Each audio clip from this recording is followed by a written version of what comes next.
Jina langu ni Joyce Minja, afisa usimamizi wa miradi kutoka Mamlaka ya Elimu Tanzania.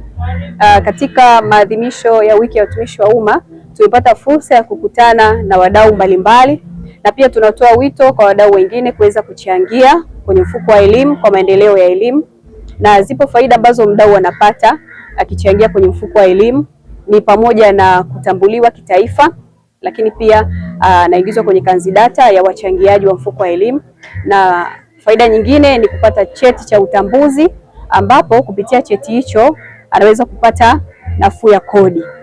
Mdau anaweza kuchangia kwenye mfuko wa elimu rasilimali fedha ama vifaa, na kama Mamlaka ya Elimu Tanzania tuna jukumu la kuelekeza rasilimali hizo kwa wanufaika wetu ambao ni ngazi zote za elimu kuanzia awali mpaka chuo kikuu kwa Tanzania bara, na kwa sababu TEA ni moja ya taasisi za muungano kwa Zanzibar, tumefocus zaidi kwenye elimu ya juu. Karibuni sana, changia mfuko wa elimu kwa maendeleo ya elimu.